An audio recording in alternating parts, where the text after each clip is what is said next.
All right.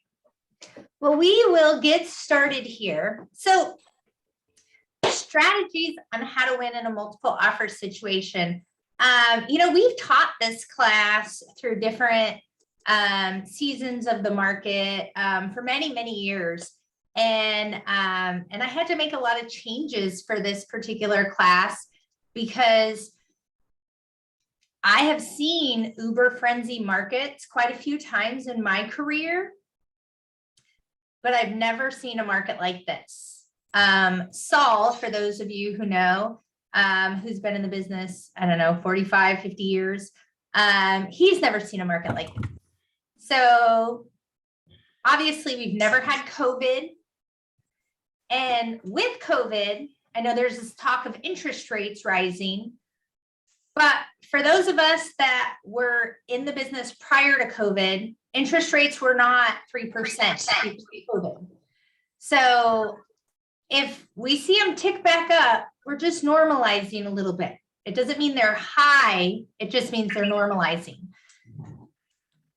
So on top of COVID, on top of these like extraordinarily low interest rates, we then also have extraordinarily low inventory, so it's this trifecta creating this, not just an Uber frenzy market, but like a massive Uber frenzy market.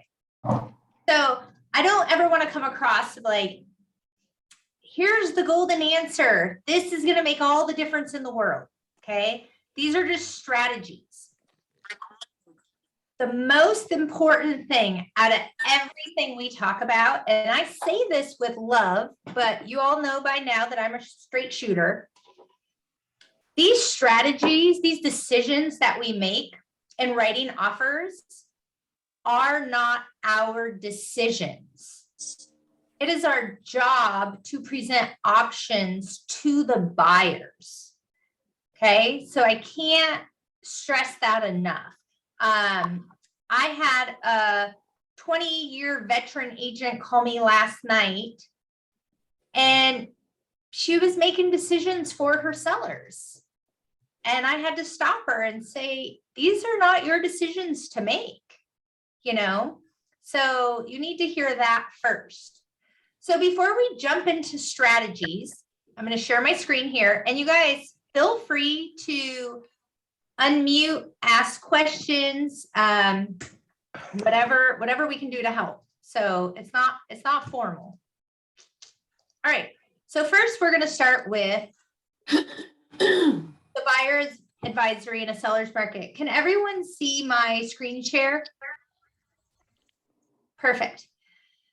So I know that you guys have seen this before, okay? But I needed to point it out because when you're working with a buyer in today's market, this is one of the most important pieces of information that you can give them, okay? It's really hard for a buyer to make emotional decisions. All right, I'm getting feedback from someone. Can we mute? I'm hearing myself. That's scary. But to go over what the buyer's options are ahead of time will make a huge difference. So buyer advisory in a seller's market. This explains what is a contingency. What does it mean when you waive this contingency? And this is the perfect example of this is what a financing contingency is. This is what it means to not have a financing contingency. This is what an appraisal contingency is. This is what it means to not have an appraisal contingency. So if you're a newer broker, you should study this verbiage, because if you're still grasping the concepts of appraisals and inspections and things like this, here's a script here for you. Here is what an inspection contingency is. This is what it means to not have that. Okay. So your number one priority should be, are you and the buyer in alignment? Do they know what they're agreeing to? Do they know what the X factors are? Do they know what the worst case scenario is? And again, it's not our duty to tell them what to do. We can give them advice on what we believe it may take to get the offer accepted. But we can't just say, waive this, waive that, and you'll be good to go. Any questions? Okay. So this is a 2-page form and there's initials on the bottom. Okay. This is not a contract.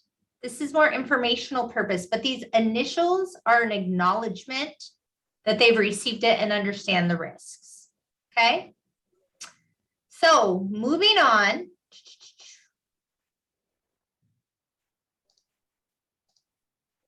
Strategies. Okay. Like I said, I had to change this form for the first time in a long time.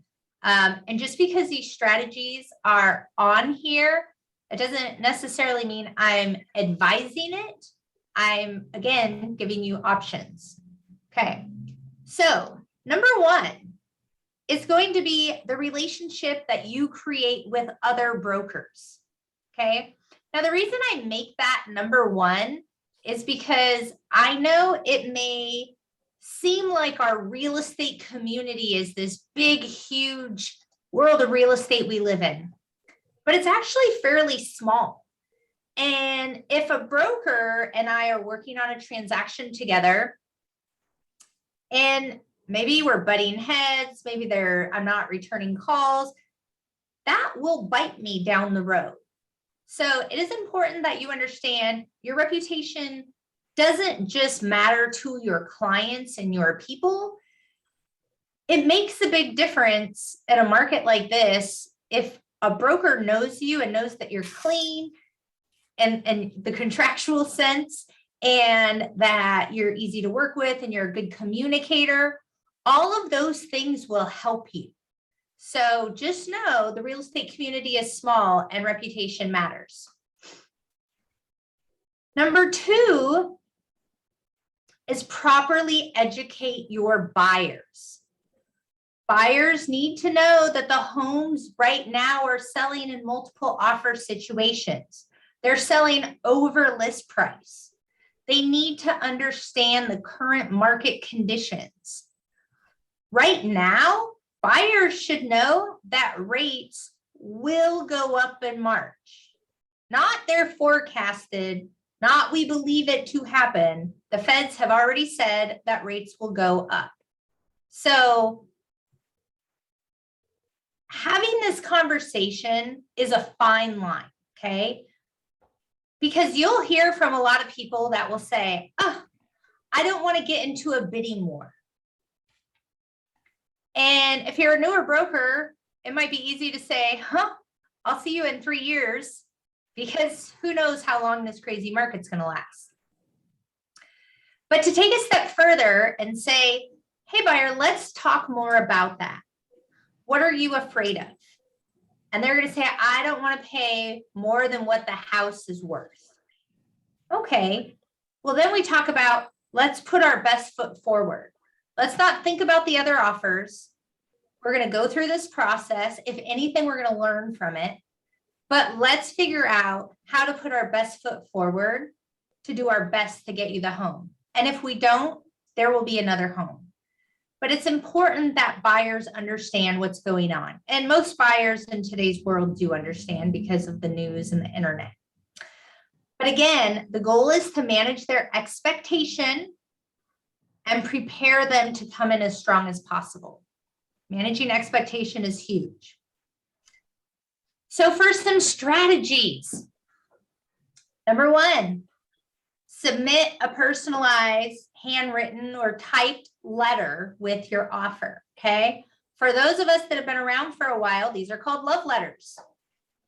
Now, Oregon just recently outlawed love letters, and I'm so fearful that Washington is going to do the same. But I have written a love letter on almost, I would say 95% of the offers that I've written in the last 10, 15 years. Because how I think of it is, let's say I am selecting a tenant for one of my rental properties. Now they can give me their application and I can see everything on paper. But when I call and I check their rental history with their current landlord, and their current landlord goes on and on about how great of people they are and they're very clean, it elevates how I see them. So have so many stories where our brokers or even myself have won in a multiple offer situation, not being the highest offer, but because of the love letter.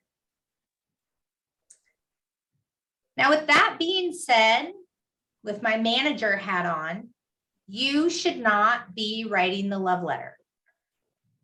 You should have your client write it or be very involved. Now, the reason I say so is there could be some liability here.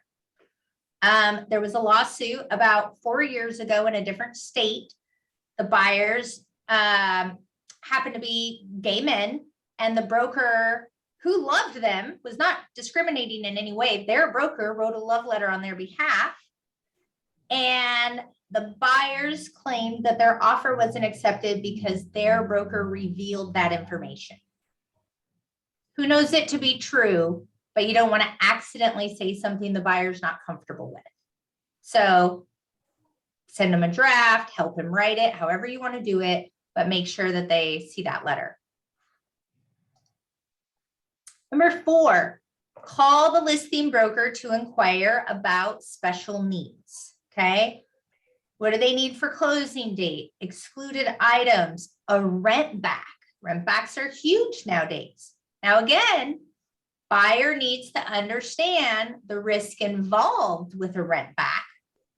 But if that will seal the deal and help them get the home, it is their choice to make. In today's market, listing brokers might be getting 100+ phone calls, okay? So if I were you, I would email and I would call and I would text, and that's it. If you can't get them on the phone, be careful being a thorn in their side, because that's also not what we want. Any questions so far? I can only see 6 of you, so if you have a question, just go ahead and speak up.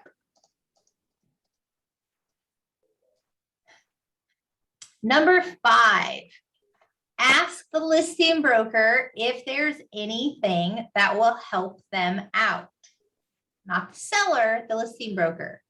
So for those of you that have taken training with me, I apologize because you've heard this story, but about 6.5 years ago, when I bought the first house I had ever bought that wasn't for an investment, it was like, this is the house for my kids. And I was up against 5 other offers. And this is what won me the offer.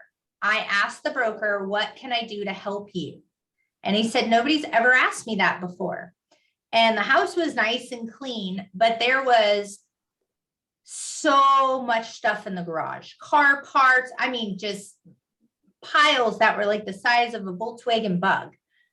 And luckily, my brother owns a junk hauling company. And I said, don't worry about it. I'll take care of all that. And someone else beat me in price, and he called and he's like, hey, Shy, if you can beat this price, you'll win. And we got the house.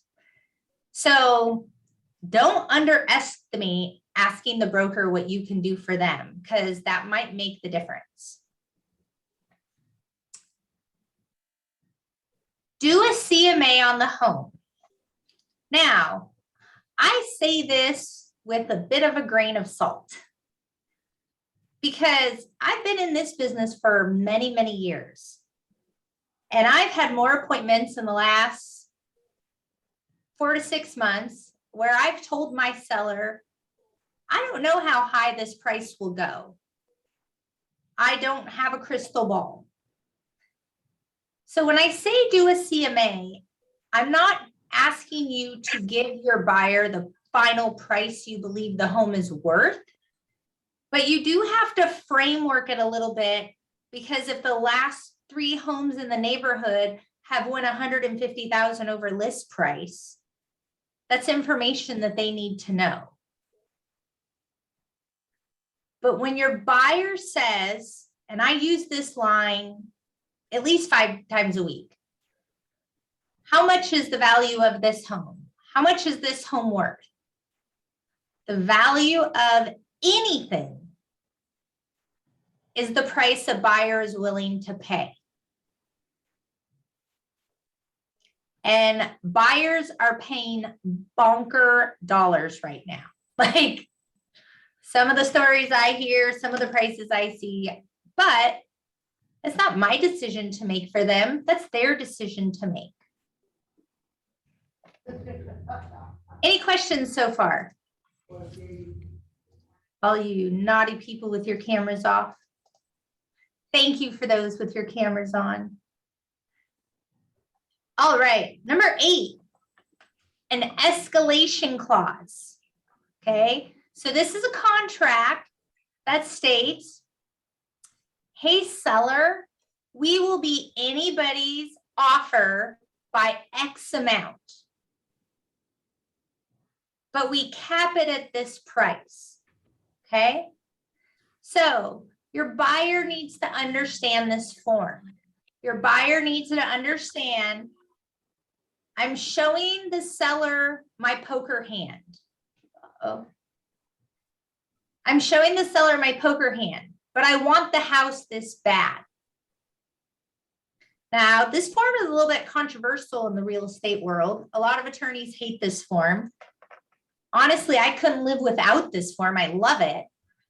But again, it's up to your buyer to understand. If you are writing an offer with an escalation clause and you are not 100% clear, come and talk to me or Katie or your mentor, because it's I don't want to say a risky form. It's probably more risky for the listing broker to make sure they calculate the math correctly, but people need to understand that they're explaining the form correctly.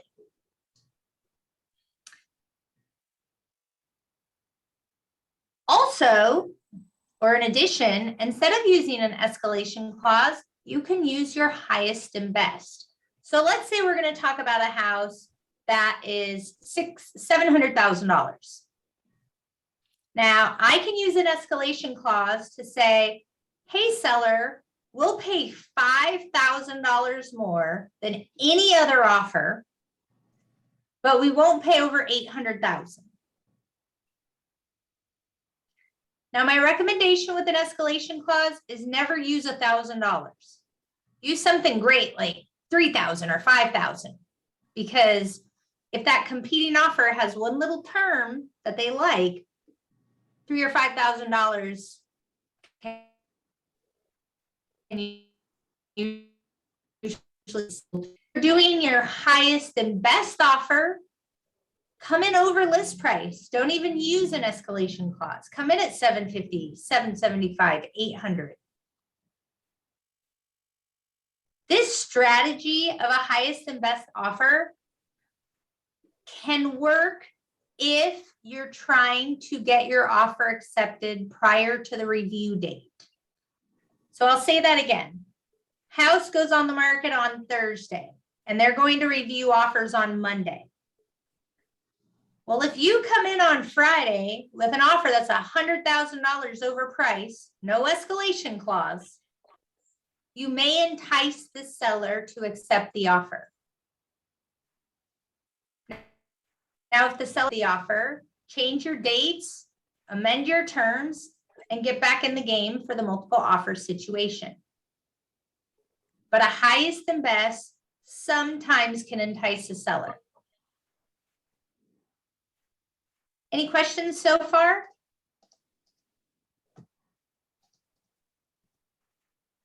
Okay. Now, the next couple strategies, I want you to proceed with caution. Okay. Again, this is not me advising this. This is what is happening in the market. This has become a common practice. that frankly makes me uncomfortable, but your buyers need to be aware of their options. So we all know that if a buyer is, oh, do you have a question?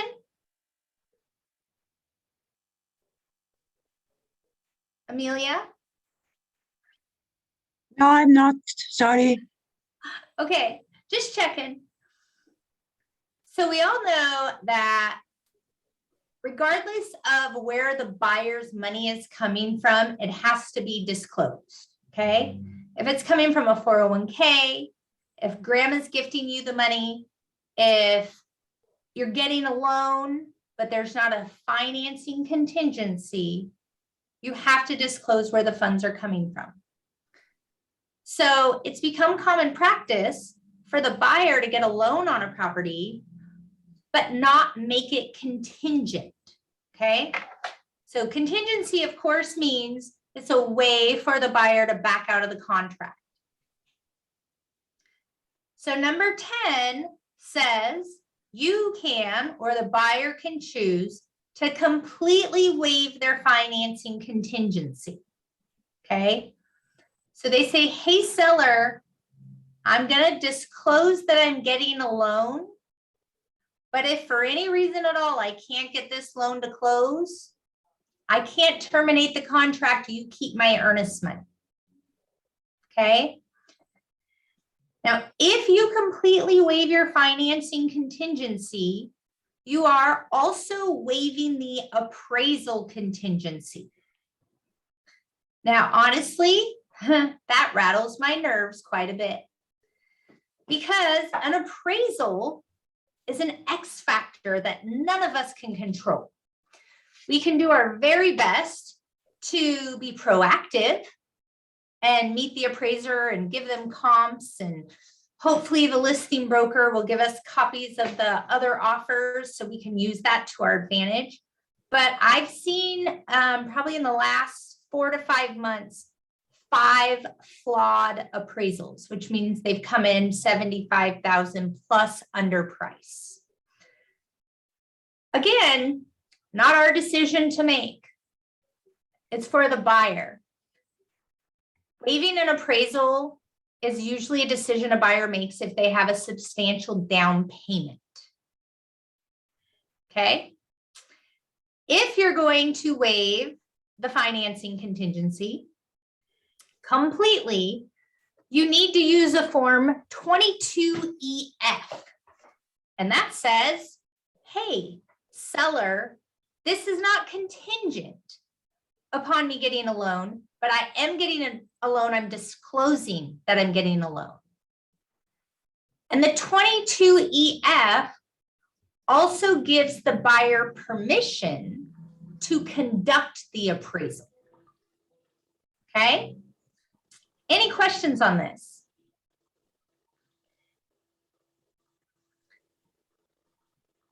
Again, be super careful with this. Number 11 is we would call it a limited waiver of financing. So number 10 is a complete waiver of financing. Hey, Shai, sorry, this is Teddy. Hi, Teddy. Hey, good morning. Question real quick. So can you elaborate a little bit on what it means for a buyer to conduct their own appraisal when they waive financing? Well, if you're getting a loan on a home or a property, the lender requires an appraisal. So when I say buyers conducting an appraisal, I mean that the seller is giving the buyer permission for the lender's appraiser to come in the property. Ah, I see. Okay. Because a lot of people think if there's no financing contingency, I just won't include the 22A. But if you don't, financing contingency, right? Yes. What's that? No, sorry. I was just gonna say for the others, on what the 22A form is. It's the financing contingency form. Correct. But in the financing contingency, if you're using it, it not only tells the seller that you're getting a loan, but it also, they use the phrasing, I don't like it, but lender required inspection, which means appraisal. So if you don't have financing contingency, but you are getting a loan, somewhere you need permission from the seller to have an appraisal done. And the 22EF now has that verbiage. Got it. Okay, cool. Does that make sense? Totally makes sense. Perfect. Awesome. Thank you. You're welcome. So that's number 10. So number 11 would be what I would call like a limited waiver of financing. So remember, number 10 is the complete waiver. Number 10 or number 11 says, seller, my offer is not contingent on me getting a loan, but it is contingent on a satisfied appraisal. Okay, so God forbid the seller loses their job and they can't get the loan. They would lose their earnest money. But if the appraisal came in $50,000 low and buyer and seller couldn't come to terms with it, they would then get their earnest money back. Okay, and for this form, you'd want to use a 22AA. Okay, that's creating the appraisal contingency. And then you also want to use a 22EF, which is disclosing the loan. Okay, so we have the complete waiver of financing and appraisal. Then we also have the option of a limited waiver, which is not contingent on financing, but contingent on appraisal. Shy, Yes, ma'am. you said if the seller loses their job and it. I meant buyer, sorry. So I just wanted to clarify for everybody. And that I always ask my lender before I do that, you know, hey, what do you think about waiving financing, you know, so check with your lender first. Yes. No, that's a great point because, I mean, there are things that do happen in all transactions, but with how most of us operate, our people are fully approved or fully underwritten at this point in time, you know, so it's not 100%, but the likelihood they can close is much higher than, you know, 10 years ago.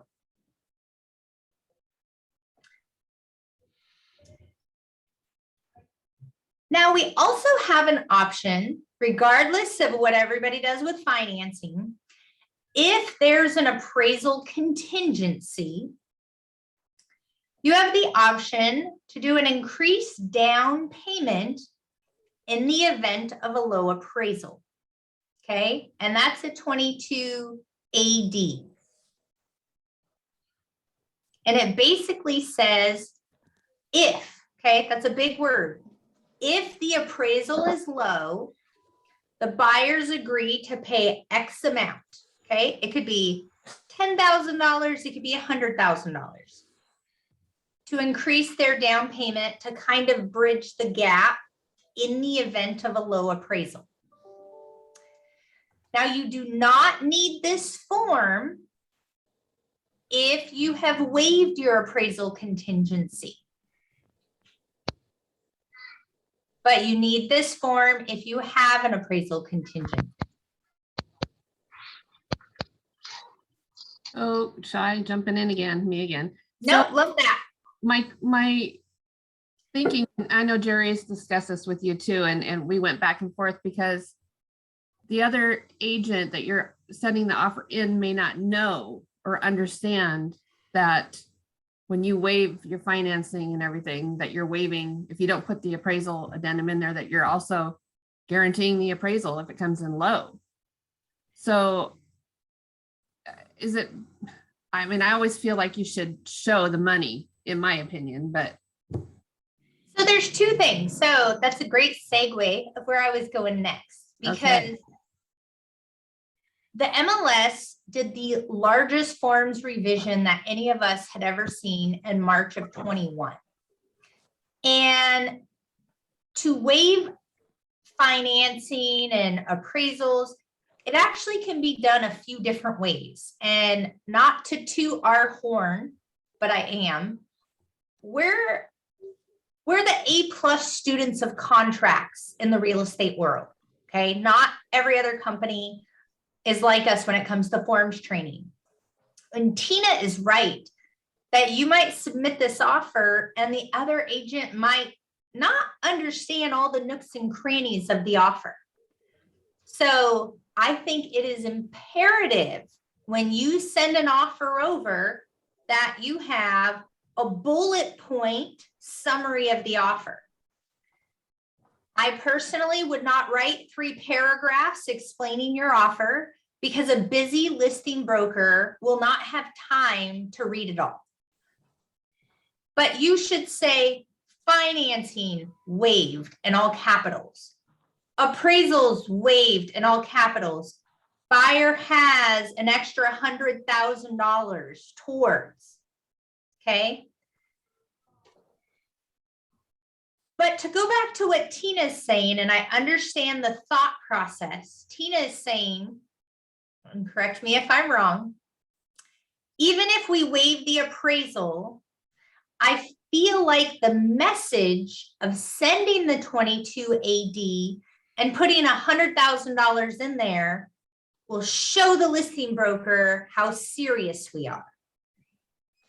Am I right, Tina? Yeah, especially like you said, somebody that doesn't know what they're doing. Yeah. So I get the theory, okay, but now I got to put my manager hat on because it's contract. God forbid if there's ever a lawsuit, you just wrote a contract that is in conflict. So you're saying, hey, seller, there's no contingency, but we have an extra $100,000 if it's low. And the Form 22 AD, and it says, actually, check me out in my prepared shared screen.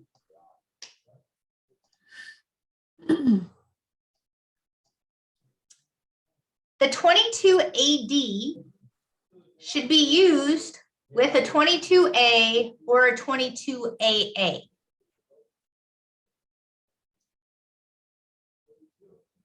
I don't want to get too into the weeds with this, but there's only one way to make this happen.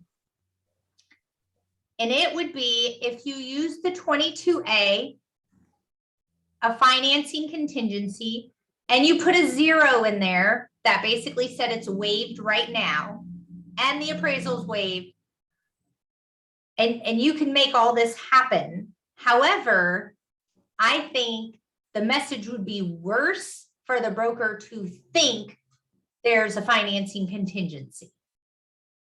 Does that make sense, Tina? Yeah. So contractually, there's a small little avenue to do it. But I think if I'm a broker and I see a 22A, I kind of toss you aside for a minute. Mhm. So That makes sense. couple different ways to go about it. But I do agree that it's so important to summarize your offer with the listing broker. How I personally do it, I have a cover page as the first page of my offer on one PDF. And the reason I do that is because most brokers will just forward the offer to their buyer. They won't pull apart the PDF and just send the contract. So if my cover page is the summary, my second page is the love letter, then I have my offer and the pre-approval, and I use it as one PDF. If the listing broker forwards it, the buyer sees the seller sees everything I want them to see. And then I also put bullet points in the email to summarize my offer.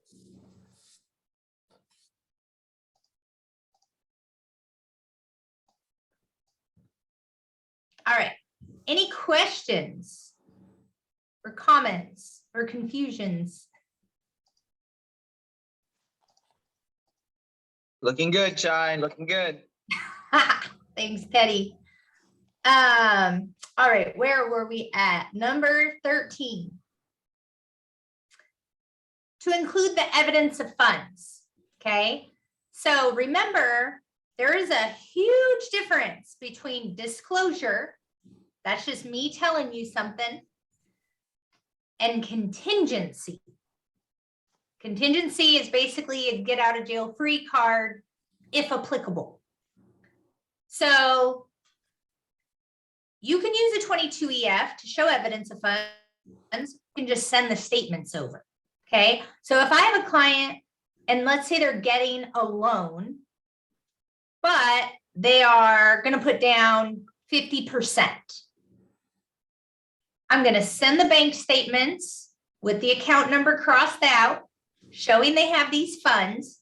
And then I'll do a 22EF to disclose that they're getting a loan or that grandma's going to gift them the money.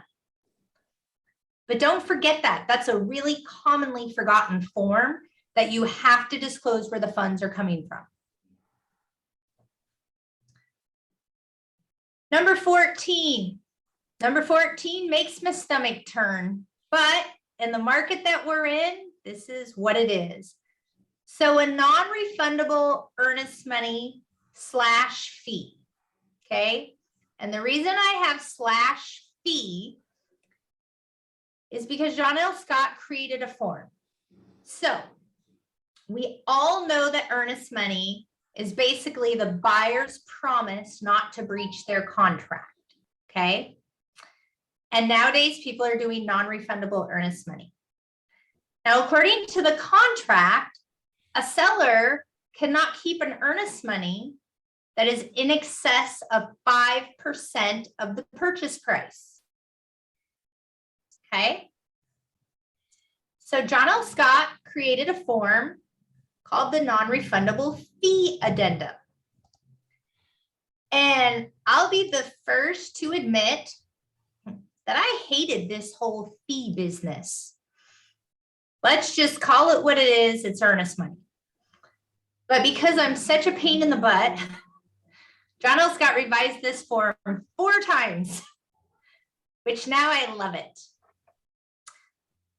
So in a real estate contract, there are a few places that give the sellers the option to terminate. Okay. If you just willy-nilly say, hey, seller, this $25,000 earnest money is non-refundable, there's a couple things you should know. If the seller terminates the contract, your buyers don't get the money back. If the seller dies or becomes incapacitated, your buyers don't get their money back. If the seller cannot deliver a clear and marketable title, so the home can't close, your buyers don't get their money back. If you are talking about any kind of non-refundable earnest money or fee, you shouldn't have a single contingency in the contract. Okay. Now remember, a contingency says buyer can back out for an applicable reason. And if so, they get their earnest money back. But if there is non-refundable earnest money, there's no point in having a contingency. Does that make sense? Yeah, Shai, Teddy again. Yeah. No, this is I'm learning a lot. I'm learning a lot. So kudos to you. So scale back on what you said about if a seller dies, and I didn't quite catch what you said prior to that. Did you mean to say if you have a form, a standard Northwest multiple listing form that says you're waiving your earnest money or you're making it non-refundable, are you saying that on any normal circumstance, by using that form, even if a seller dies, our clients are not eligible to receive their earnest money back? Well, here's the kicker. There is no MLS form that addresses non-refundable earnest money. Oh, dang. Dang, girl. Okay, so now I'm learning again. All right. So Teddy goes way back with us. Now, Camus, when we were franchised, we did have a non-refundable earnest money form. Okay, the Renton and Kent office. And it did address if a seller dies or becomes incapacitated, the buyer gets the money back. So you may be thinking about that, Teddy. Got it. Yeah. However, things have changed in our world because now there are a few different ways that a seller can terminate. And with our old form, it did not address that because the contracts change. Okay. So a couple things to know. So we talked about earnest money and we talked about fee. They are the same thing, but different names. Okay. Because you're at the Renton office or because you're at John L. Scott Corporate, they don't want us doing non-refundable earnest money. They want us to do a non-refundable fee. The reason why is because all through the contract, it references earnest money. And that creates a lot of snags along the way if there's problems. So we have a form,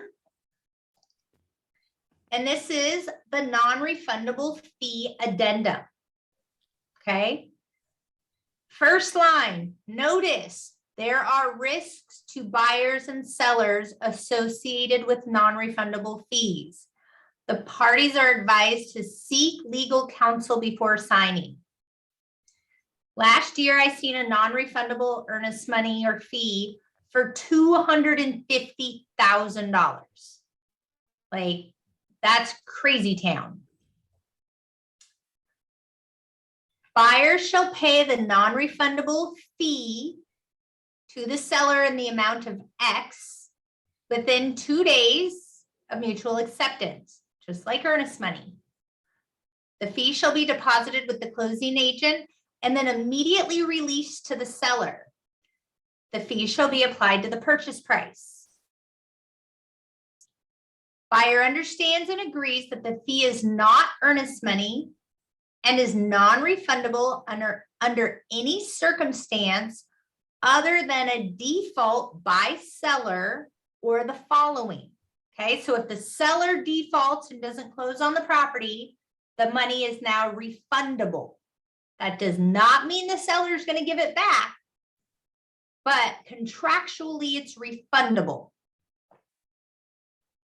If the seller exercises their right of termination of this agreement for a reason other than the buyer's default, the money is now refundable.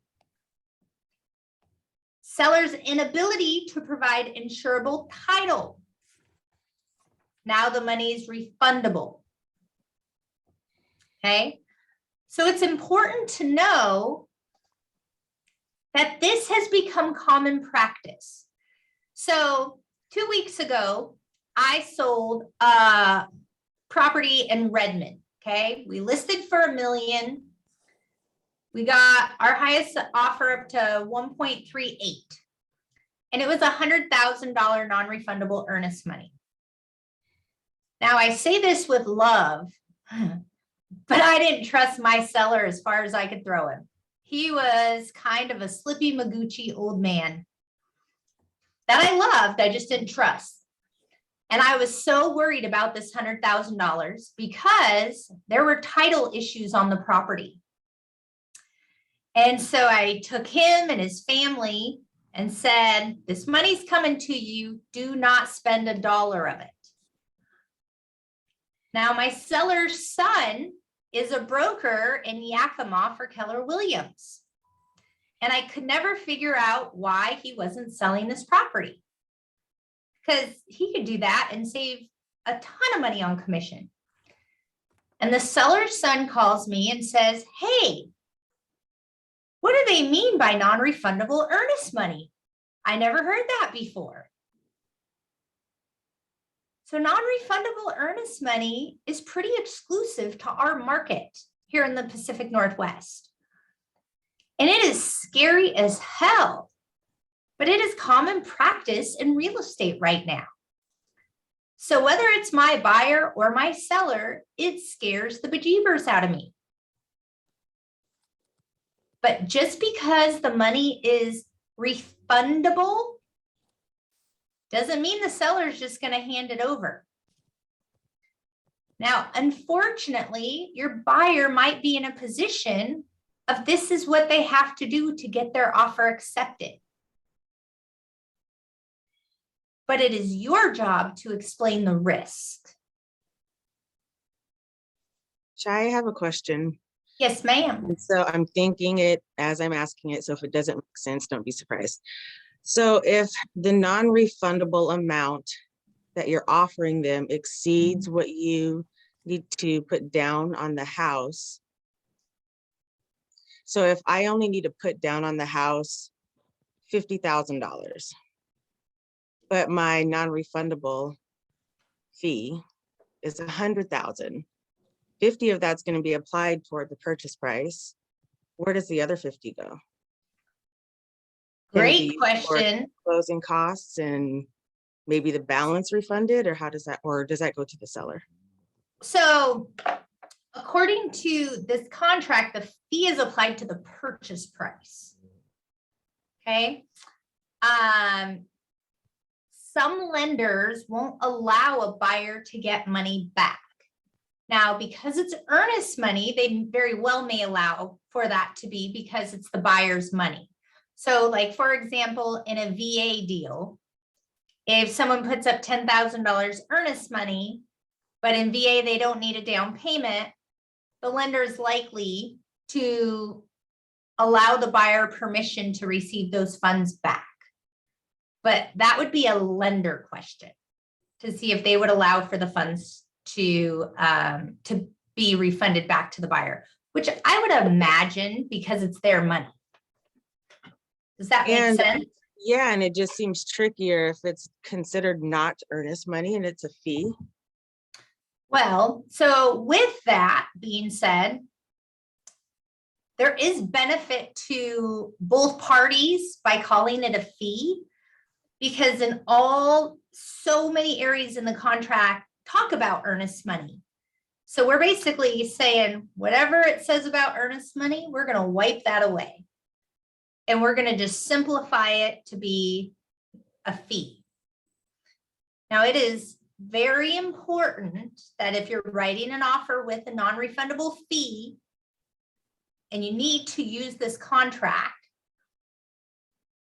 earnest money and fee are two different things. So on a purchase and sale agreement, if you say $25,000 earnest money, and then you use this form and you say $25,000 non-refundable fee, that's $50,000. So I recommend you cross out earnest money on the form 21 on the purchase and sale agreement and write in fee. And this is the part that I don't like. I don't like that there's a difference, but in a sense, to protect everyone from all the areas where it references earnest money, this is the only way to overcome that. So instead of being a 0 or a $1 there, you You can do that too. change the, okay. The only reason I say be careful with that is because, again, is the other broker paying attention? Mhm. So part of this is how are we constructing a contract to protect our client and maximize their chances to win, but also make sure the broker at ABC Banana Real Estate knows what your offer entails.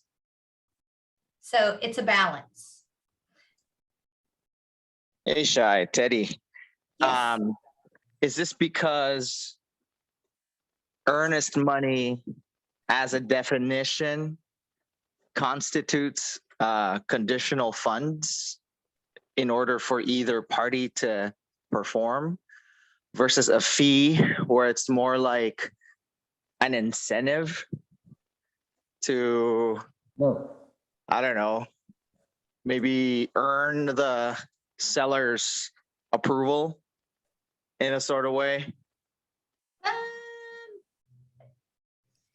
I mean, I think that's an attorney question. Like I said, so this fee, now I've seen a lot of other larger firms or companies use the phrasing fee instead of earnest money. So it's nothing new.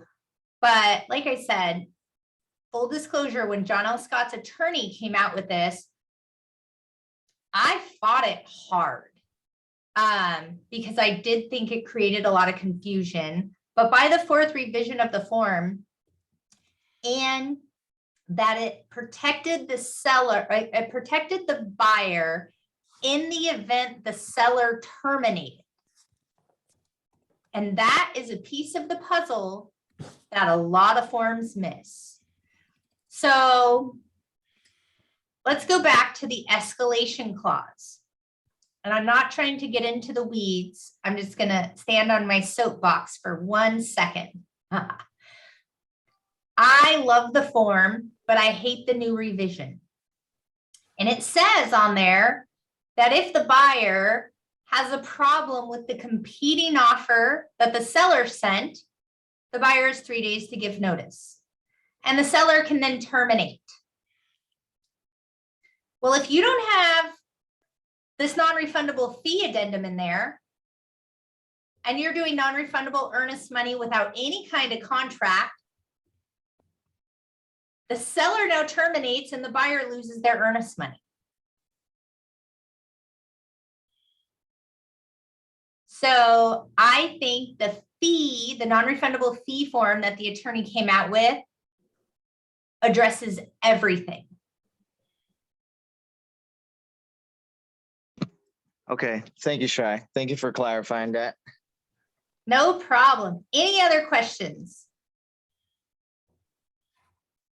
Yeah, so if you, in the 25,000 earnest money and 25,000 non-refundable example, if the buyer, I don't know, they back out for some reason, they can get 25,000 back, but not the 50.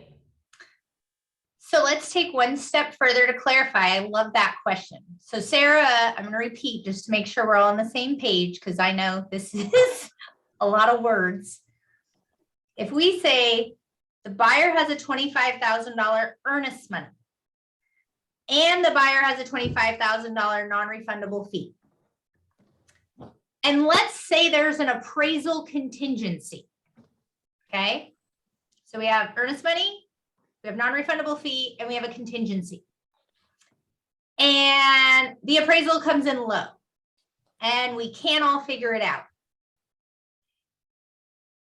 And the buyer is going to back away for a contractual reason, okay? Because it's still earnest money.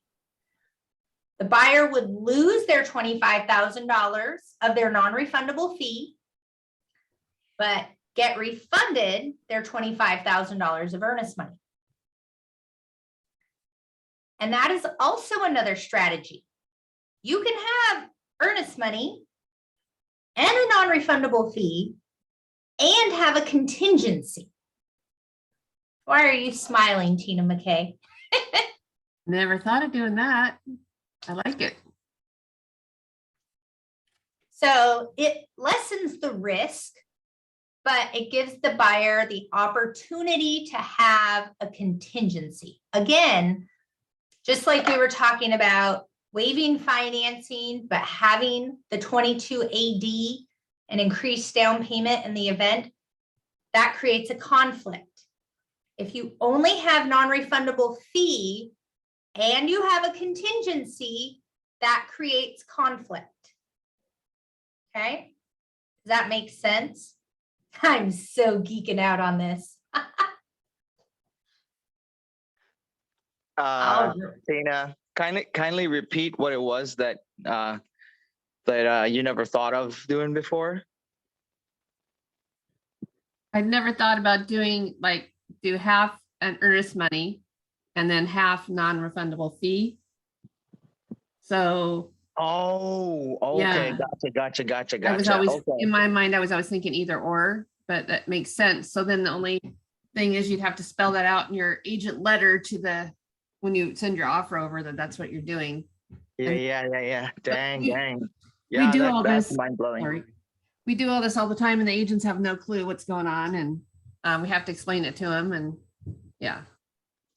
No, that's a great point because my recent Beacon deal and Shine, Katie both know about this. It was pretty troublesome with these buyers, you know, especially they're coming out of state. It's kind of crazy, but we did end up going with the same buyers, but they used a similar strategy where they released funds. So yeah, that's really interesting. I just wanted to anchor that in my memory and make a mental note. So when the recording comes out of this video, we'll be able to review it. Thanks again. This is the first time I'm hearing of this, so it's like new to me. I think I don't know about any of the other newbies if you guys are grasping it all, but I might need to hear this like one more time. I've never done I've done earnest money, but not the non-contingent funds, Non-refundable fee. non-refundable fund fee. Yeah, I've never done that before.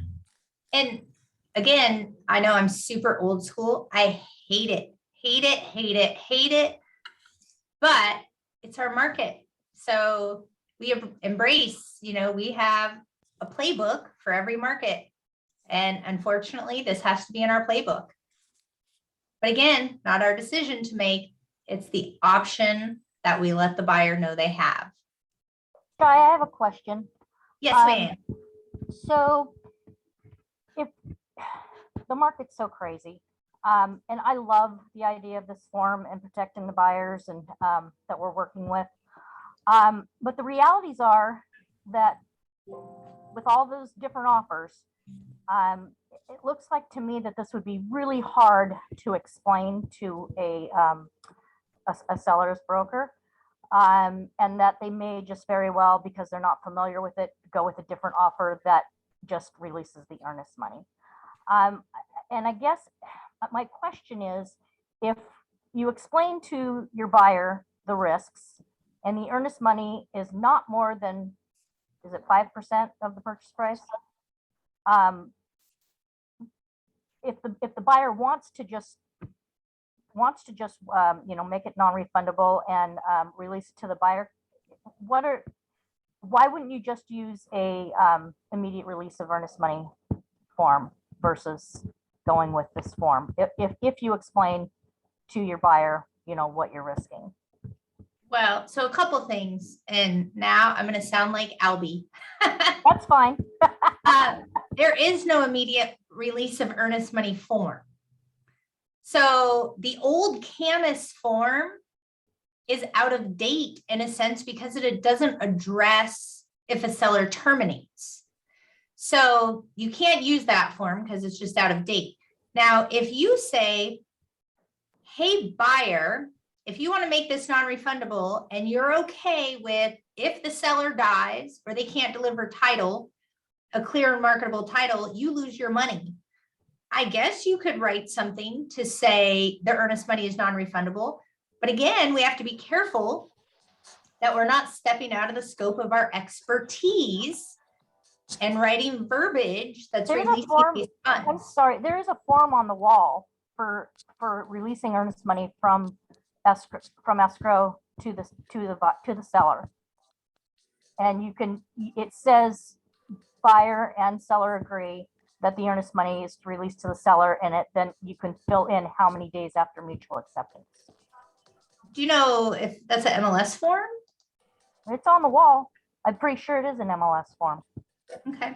I So used to. I'll have to, I'm searching express forms right now.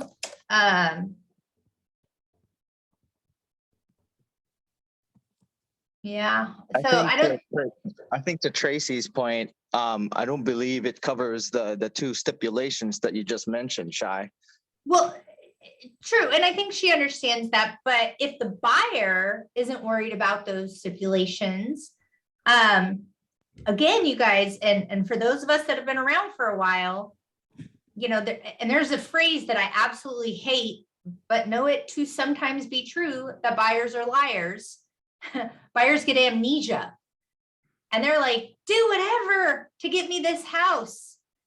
And then you get them the house and they're like, oh crap, what did I do? It's all your fault, agent.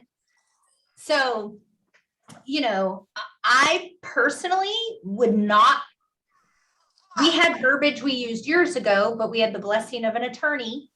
But if there's a John L. Scott form that addresses these things, and then you go write different verbiage, you know, you're taking that liability on yourself.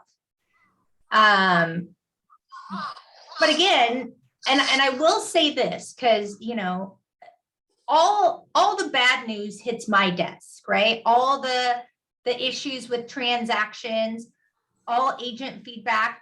I have not heard of agents having problems getting their offer accepted with this form. So again, in the offer summary, agents will put $30,000 non-refundable fee, and then in parentheses say like non-refundable earnest money to tie it together. But I haven't heard of any issue with this form. And this form has been out since almost a year, March of 21. So it's not new. But, you know, if you're concerned about it, you just need to be careful that, you know, you're not practicing law by writing verbiage regarding non-refundable earnest money. So you made me just think, because I always say, you know, if the seller dies or the house burns down, you ain't getting your money back, you know? So just know that, but would best case, the best practice be to email them too and say the same thing, you know, just know that by, you know, adding a non-refundable earnest money to this offer, you might not get it back. Yeah, so I let buyers know, hey, listen, your earnest money would become refundable in the event of a buyer dying or becoming incapacitated, a seller dying or becoming incapacitated, a seller not being able to deliver clear marketable title, or a seller exercising their right to terminate.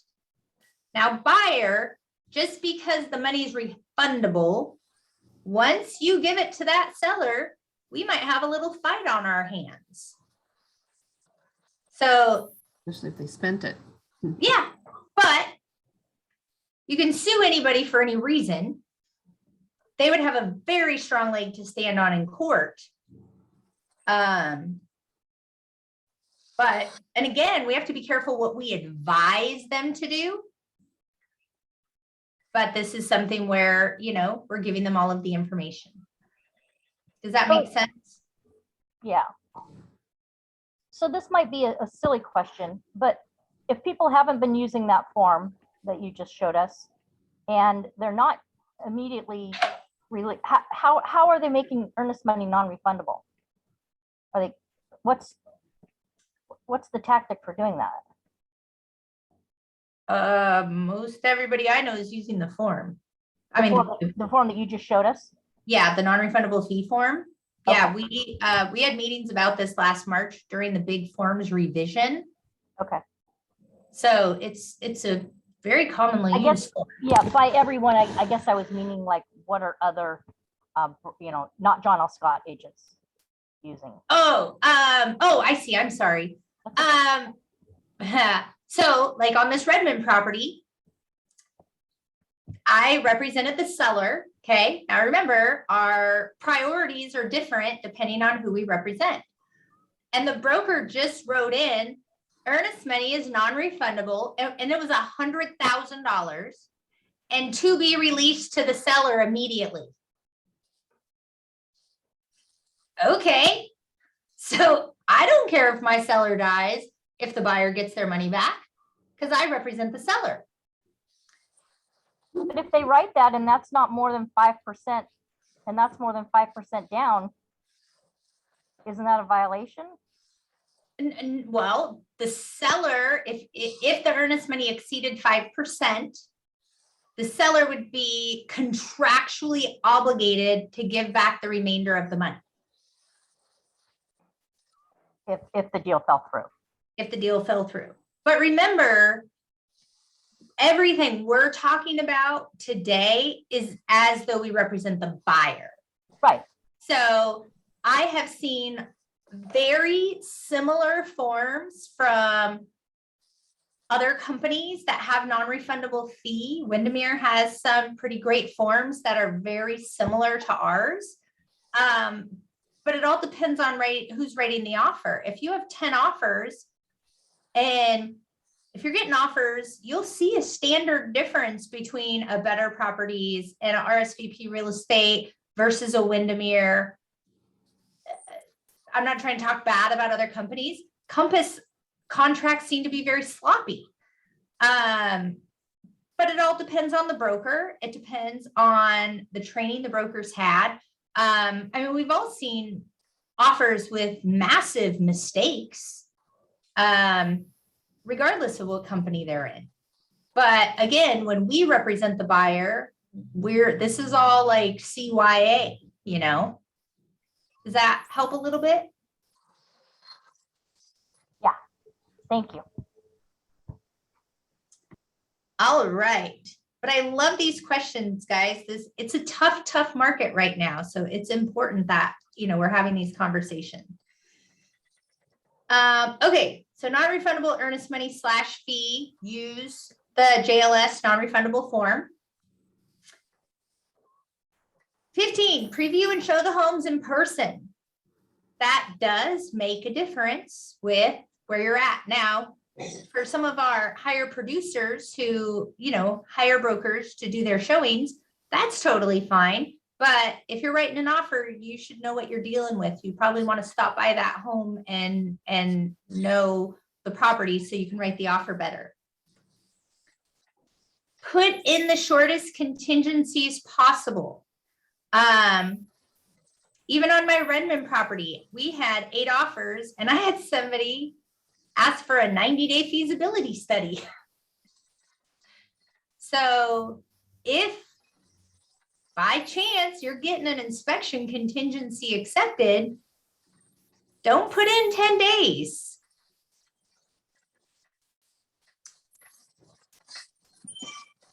Have a pre-inspection done, okay?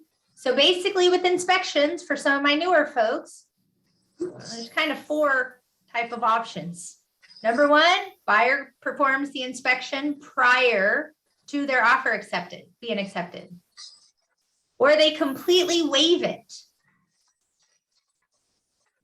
Or they conduct it, which is not likely in today's market. Or they use the seller's inspection. Okay. Now, if it's our seller, John L. Scott has a procured inspection contract that you should be using to cover your seller's behind. But this class is for buyers. So if you have a pre-inspection done for your buyer, you need a Form 35P prior to doing the inspection. There's the option to waive the appraisal. I'm sorry, waive the inspection. Friendly reminder, according to agency law, by law, we have to advise the buyer to get an inspection. So we are presenting this as an option, not advice. Use a Form 35W. Waive the Form 17 and the lead-based paint disclosure. There's no reason to leave those little signature boxes blank to create a wormhole for your buyer to get out, unless you're doing that strategically.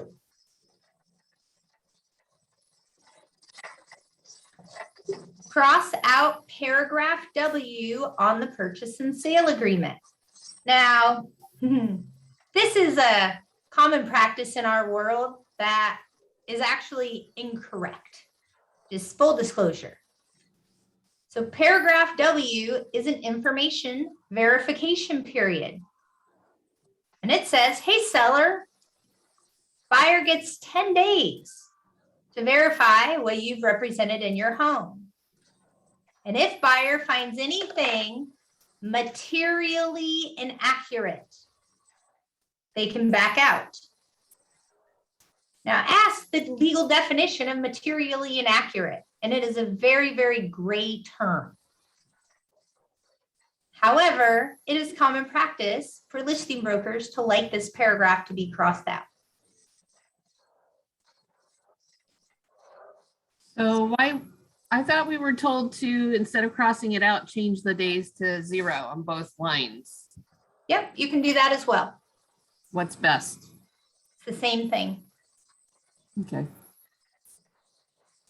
It's like waiving the financing.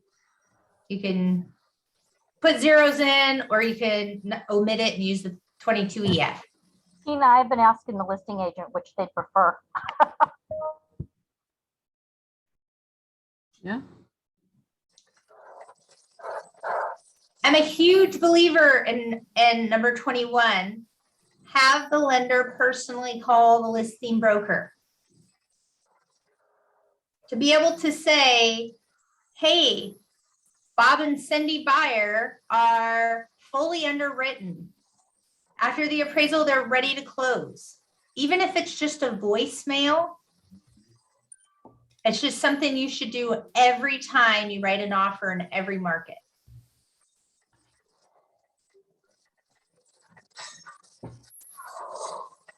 Don't lose a deal over a few $1,000s, which I know I thought about taking number 22 out, because a few $1,000s in our world now seems to be in $25,000 increments. But if a buyer is like, oh, I'm really stuck between 560 and 570. Well, that $10,000 is very few dollars a month. So if you're a newer broker, you need to be able to articulate that conversation so they understand that, hey, $10,000 is a lot of money, but are you willing to risk losing the house for $5 a month? And they'll always say no. So you have to make sure you can articulate that. You can purchase a home warranty for the seller. So you can make this part of your offer. I personally, as a listing broker, don't think this is all that appealing, but it is a strategy. You can let the seller know you will not take additional commission on the escalated price. Now, this is just something that you can choose as a broker. So if the list price is $700 and your purchase price is $750, you could say selling office commission to be based on list price of $700,000. Again, just an option. If you are in the mix of 5+ offers and you're worried that you're not going to win, you can submit the form 38A to become the backup offer. Now, for my newer folks, when you're second in line, it basically says if anything happens to deal number 1, you automatically move to the first position. Just be very careful. If you're in second position, you're not out writing offers on other homes and buy 2 homes accidentally.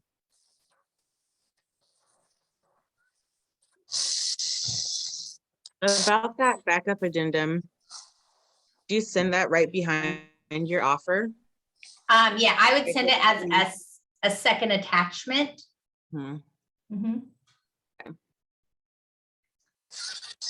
Number 26, again, in today's market, not super common, but for some first-time buyers, maybe they're low on cash and they're trying to ask for closing costs, which is a little crazy town in our market. But if you have buyers that are light on cash, they can, with their lender, increase their rate to have 0 closing costs. So just know that's an option. Hey, Ross. Ross, would you mind muting yourself, sir, please? I think I can do that. There we go. All right. You can include a written pre-authorization allowing the lender to release financial information. Again, not so common nowadays. It used to be a little bit more common when they had the different forms in the MLS, but letting the listing broker know that, you know, you are open for them communicating with the lender anytime. If you don't have a pre-approval in hand, now you should, but if you don't let that stop you from writing an offer. Just get the pre-approval letter over as soon as you can. Offer to take the property in as-is condition, okay? Now, with that being said, you need to take some steps. Now, I've seen many of offers say, buyer to take the property in as-is condition, and that really doesn't legally mean anything, but, and we're gonna go down to number 30 together, that you can say, buyer will take the property in as-is condition. You know, seller does not have to clean or remove debris. I've sold a few properties where they were elderly people and they had so much stuff on the property. And the offer that we selected was because the buyer said they could leave anything behind. And that has value to it. So just know that that's a really strong possibility. If it's a hoarder house, there's a lot of junk, anything like that, there's a lot of value in just kind of lightening the load for the seller. Now, I'm not a fan of 31, but it's an option. The buyer can arrange and pay for the septic inspection on behalf of the seller. Again, full disclosure, I am not a fan of this, but it's an option. It's an expensive option. So the buyer needs to understand that, but it is, you know, again, an option. And number 32 is to send a video to the broker and the seller about the buyers to highlight your transaction. If you ask 5 different brokers, they'll give you 5 different answers on how effective this is. Me personally, I don't like it, but there's other brokers that love it. So a few other things until I'll go through the chat. For condos and townhomes. So when something is a statutory law, that means it can't be changed, right? So anywhere on the contract, paragraph W, we can cross it out and initial. But if something is a statutory law, we cannot cross it out and initial. So with a resale certificate, when it comes to a townhome or a condo, the statutory law states that the seller has to deliver the resale certificate to the buyer.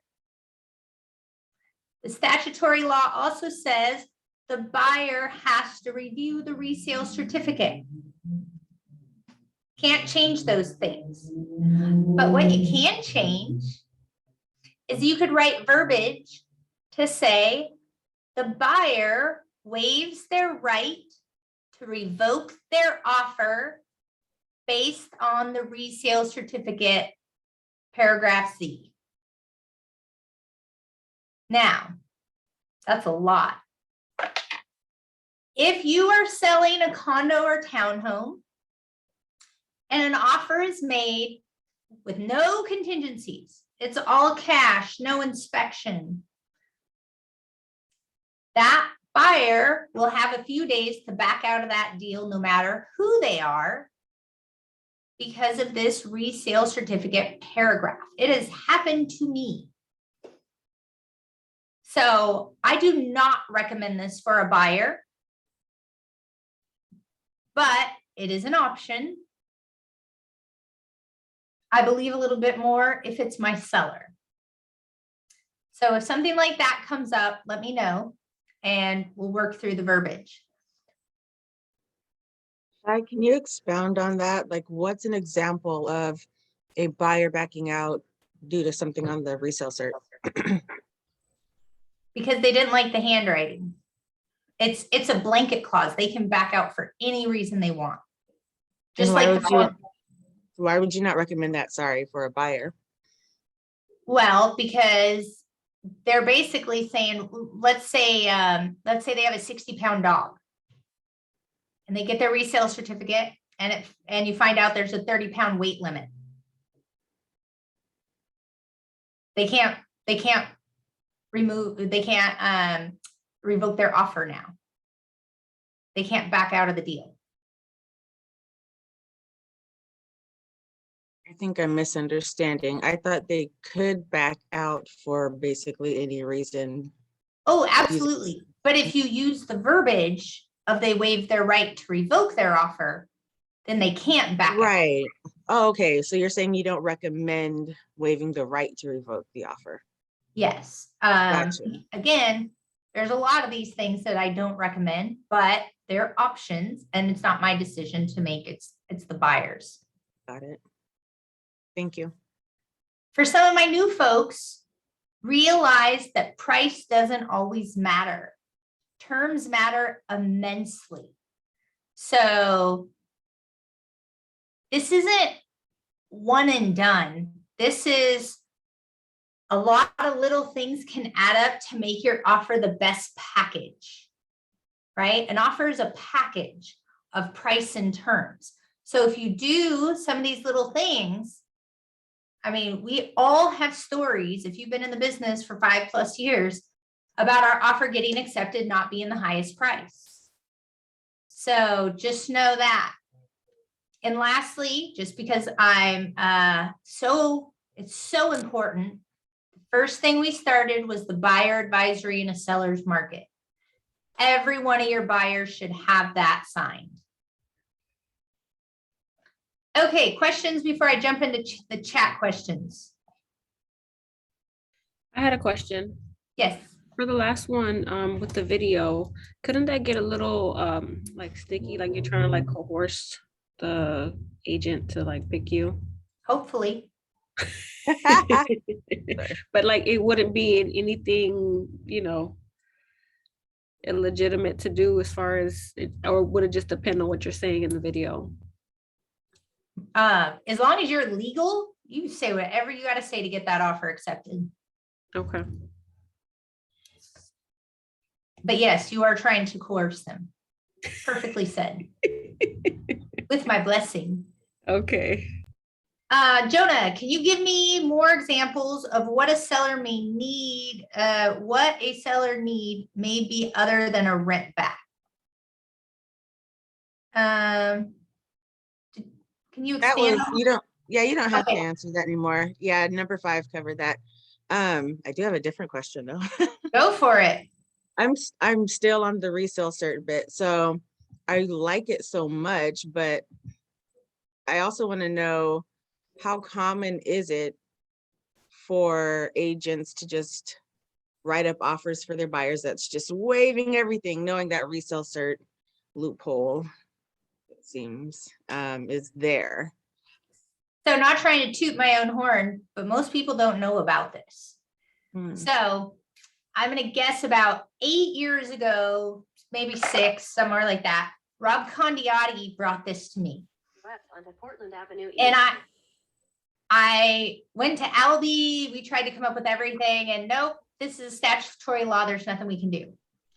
So about 4 years ago, I had a very high maintenance seller for Forest Ridge condos in Renton. And we had multiple offers and we accepted an all cash, no inspection, no get out of jail free card. And the guy, the buyer terminated on the last day. He had 4 days. And I was like, wow, I can't let this happen again. So I started doing tons and tons of research. And I found with working with Annie Fitzsimmons that there's a little loophole here. And the verbiage that she uses, waives your right to revoke your offer, actually comes from the seller disclosure form. If you look at Form 17, Mhm. it says, hold on, give me a second. At the very bottom. Where the site Yeah, is. Yeah. on the last page. Yeah. That's where the verbiage comes from. So the statutory law again says buyer has to deliver it, or seller has to deliver it, buyer has to review it. However, they can waive their right to revoke their offer. So buyer is read and reviewed, the seller's response to the disclosure, buyer approves, and buyer waives their right to revoke their offer. Now with the resale certificate, they may or may not have it, but what they're doing is closing out the contingency. That is pre-written in the form on the Form 28, the condo purchase and sale agreement. So again, most people don't know about this. I wouldn't even say loophole, but basically a backdoor. Right. So on the sell side, I know this is focused on buyers, but could you require or give preference to people who are waiving their right to revoke the resale cert? Okay. So just last week, I had someone call me about this, because I mention it from time to time in a class. And we represented the seller, and the broker called the buyer brokers and said, hey, if you use this verbiage, it will put you in first position. And I think this is a common, what's the word I want to say? Cloudy area of real estate. Okay. My favorite thing in real estate, my most favorite out of anything, is leveraging offers against one another. I love it. Now, this 20-year broker that I was talking to last night didn't realize that as an option. And he was like, oh, I have to pick offer A, B, or C. And this one's good on this form, and this one's good on this form. And I'm like, well, then you call A and you say, hey, A, if you can get your price up to this and do this, you'll be in first position. And then you call offer B and you say, if you could do X, Y, and Z, you're going to be in first position. And you play them against one another because that's what's in your seller's best interest. And if you explain to your seller that that's your strategy, like when you go, and I'm taking a left-hand turn for a minute. I know this is a buyer class, but a lot of us don't pull the curtain back for our clients, and you have to in today's market. So when I go to a listing appointment, I'll tell them, hey, listen, y'all can put a for sale sign next to your dog in the front yard and your house will sell this weekend. Like, we all know that to be true. But where my knowledge and my expertise come in is I want to market your home to the best of my ability to get you as many qualified buyers coming through the door so I can maximize your chances of multiple offers. So then I can leverage the offers against each other to get you the highest price and the best terms. Here's my 6% commission. And they say, okay.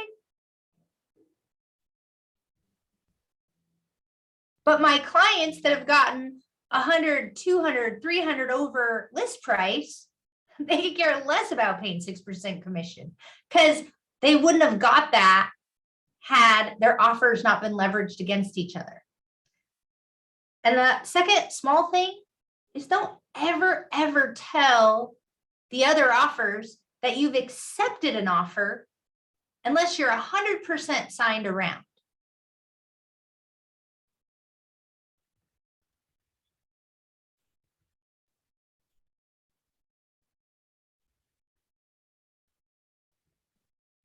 Questions? I'm looking through. Okay, so I'll have staff go through and put together an attendance list of everyone that was on here. And I will send you the buyer's advisory in a seller's market, the non-refundable earnest money, and the strategies for the multiple offers. So you have that in writing. But I can't stress enough, if you are writing these types of offers, don't hesitate to get manager advice. And I can't stress that enough. And again, it's a bit of a nerve-wracking market, but be careful making decisions for your clients. You know, Katie and I see all the bad stuff, so we want to just keep you like protected. All right, what other questions? I don't think I have any more comments. Thanks everyone for the compliments. I'm glad you love this class. I don't want to hog question time, but one more. If we're revoking the offer due to the resale cert, is there a certain form that we do that on? Just No. say, nope, don't want it. Well, you'd have to come to me for the verbiage, but because this is a little bit of a finicky area, you're basically saying the buyer waives their right to revoke their offer based on the resale certificate, and then you're referencing paragraph Z of the Form 28. I mean, if they want to walk away from the offer. Oh, then there's a Form 90 for that. 90, okay. Yeah, a 90 something. I don't know the letter off the top of my head.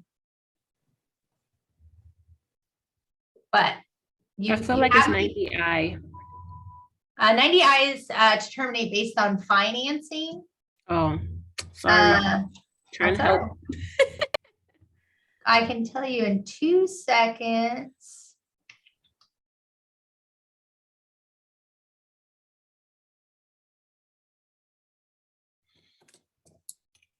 $90R. Thank you. All of your 90s are basically your termination contracts. All right, any other questions? Jonah, you are not hogging question time. Like, feel free to ask away. This is great. Thank you. Terry Vo, did you have a question?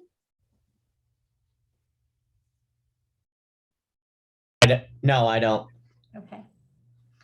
All right, everyone. Well, like I said, feel free to reach out if you have any questions. If you're writing some of these scary offers, and we're here to help. The next class I'll probably do is about accepting multiple offers, because that's a whole different ballgame.